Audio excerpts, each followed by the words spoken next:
Selamat malam Bapak Ibu sekalian. Semoga Bapak Ibu sekalian senantiasa diberikan kesehatan, diberikan rezeki yang melimpah, dan selalu bahagia. Kali ini saya menjelaskan mengenai fitur cabut berkas. Kalau Bapak Ibu sekalian menelaah fungsi di sini, pasti Bapak Ibu sekalian bertanya-tanya, fungsinya apa sih cabut berkas ini? Digunakan untuk apa sih? Karena saya temui pada waktu langkah pertama uji pendaftaran, ada yang bertanya pada saat uji pra pendaftaran, Mas, saya sudah mendaftar di sini pada saat pra pendaftaran kemarin, apakah bisa dibatalkan? Tenang saja Bapak Ibu sekalian, di situ Diknas atau panitia PPDB lebih tepatnya telah merancang sedemikian rupa. Ketika Bapak Ibu sekalian sudah mengunduh hasil uji pra pendaftaran, di situ sudah besar tulisannya. Apa tulisannya?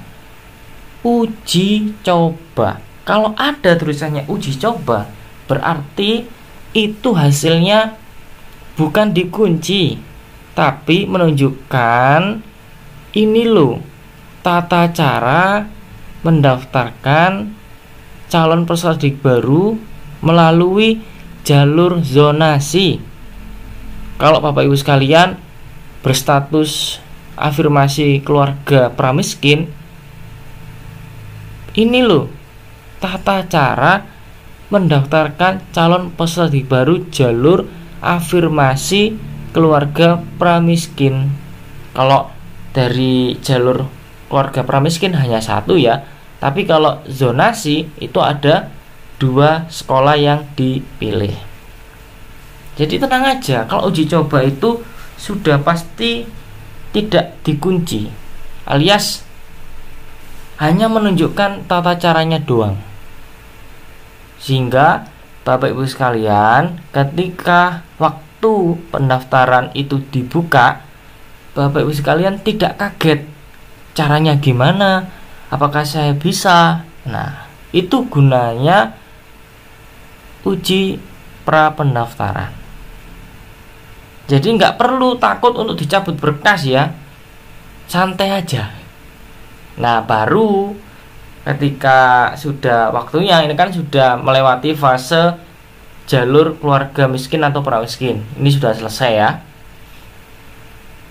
Untuk kedepannya, sebelumnya itu saya ucapkan selamat bagi adik-adik yang telah diterima di jalur keluarga miskin atau pramiskin.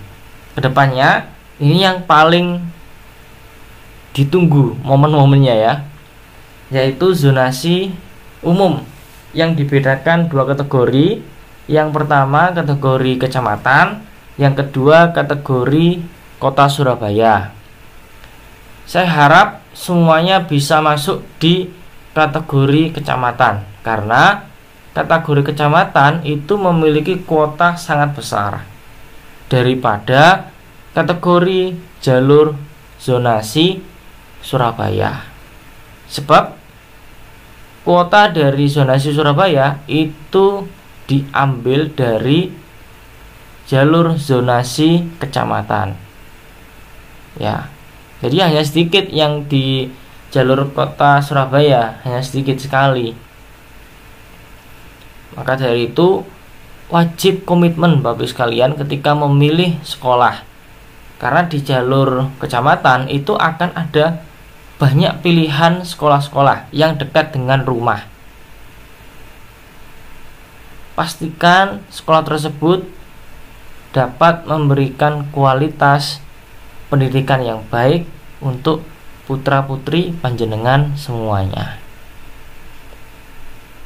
Karena perankingan saat ini itu ada 3. Yang pertama usia, ketika usianya sama. Yang kedua jaraknya. Yang ketiga adalah waktunya. Jika usia dan jaraknya sama, maka yang diprioritaskan adalah waktunya, seberapa cepat dia mendaftar. Tapi saya rasa jarang ya ketika ada usianya sama, jaraknya sama, tinggal waktunya. Mungkin kalau sama semua itu satu kampung ya satu gang, nah itu usianya sama, jaraknya sama, tinggal waktunya siapa dahulu itu. Tapi kalau umurnya 7 tahun saya rasa masih aman ya. Fungsi cabut berkas ini akan digunakan untuk calon peserta didik baru yang usianya 6 tahun. Itu paling banyak nanti yang menggunakan fitur ini. Karena fungsi dari fitur ini adalah cabut berkas bagi calon peserta didik baru yang ingin membatalkan pendaftaran yang telah digunakan. Itu fungsi positifnya di sini. Apakah ada efek kebalikan dari itu? Ada. Tapi sebelum itu kita lihat dulu ya isi dalamnya di sini. Jadi ketika calon peserta didik baru sudah mendaftar dan ingin membatalkan pendaftarannya, silakan ketik NIK, tanggal lahir, kecamatan sampai dengan RT, kemudian cari data. Ketika data ketemu memang benar di situ, bisa dicabut berkasnya. Kemudian ketika sudah dicabut berkasnya, langsung Bapak Ibu bisa mendaftar lagi sesuaikan dengan pilihan sekolah yang dituju, yang diinginkan. Seperti itu. Kalau kebalikannya apa? Pasti ketika menciptakan sesuatu itu ada kegunaan dan ada kebalikannya. Apa itu kebalikannya? Nah, contoh, ketika panjenengan mendaftar pada waktu 12 malam ya, atau 12 dini hari, biasanya ibu-ibu itu paling suka begadang ketika pendaftaran sekolah seperti ini. Saking kebeletnya ya, langsung tanpa berpikir panjang pilih ceklik klik klik klik gitu. Kemudian diunduh, keluar, anakku sekolah di sini. Setelah itu baru disurvei sekolahnya. Loh, sekolahnya kok gini? Akhirnya punya angen-angen cabut berkas. Padahal Bapak Ibu sekalian memiliki effort daftar jam 12 malam.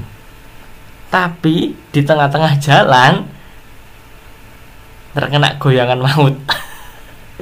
Karena melihat sekolahnya ini gitu ya. Akhirnya cabut berkas. Terus dia daftar lagi.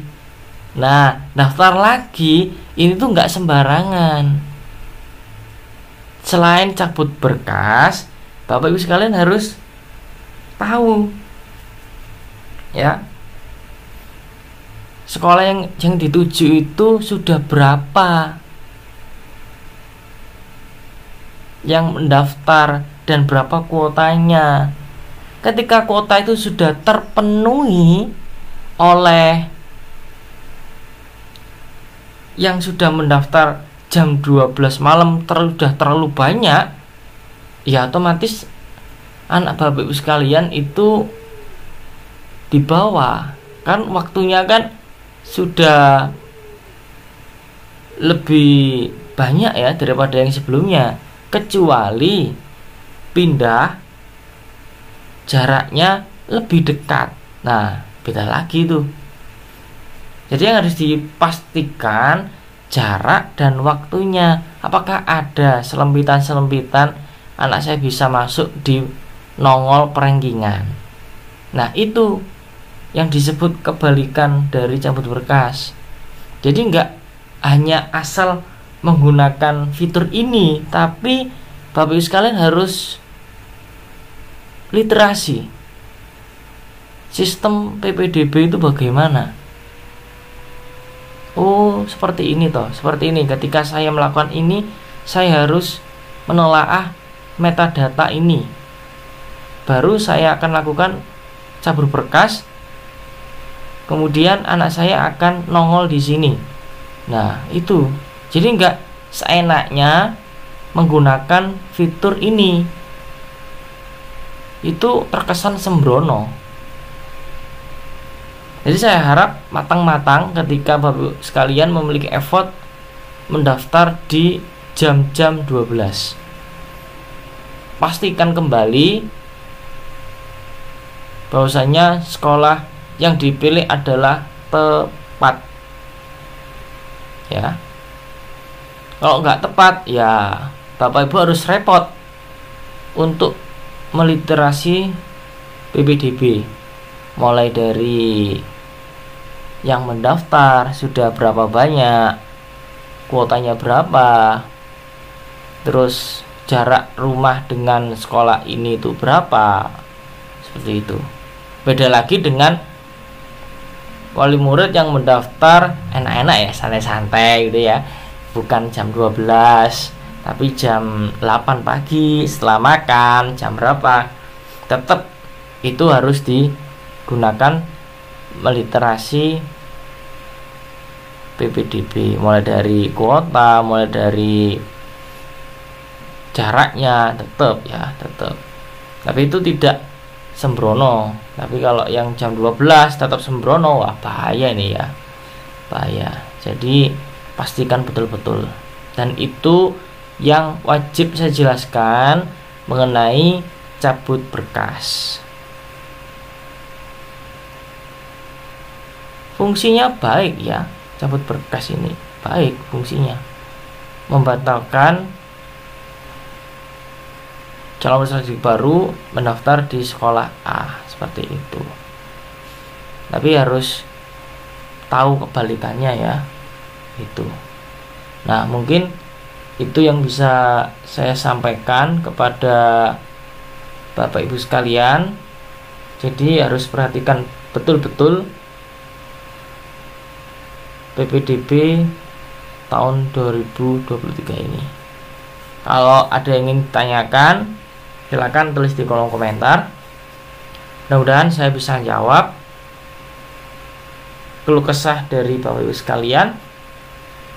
Dan saya harapkan Bapak Ibu sekalian bisa mensubscribe channel ini, kemudian klik like dan sebarkan video ini seluas-luasnya. Salam sak duluan, salam wasih. Sampai jumpa. Bye bye.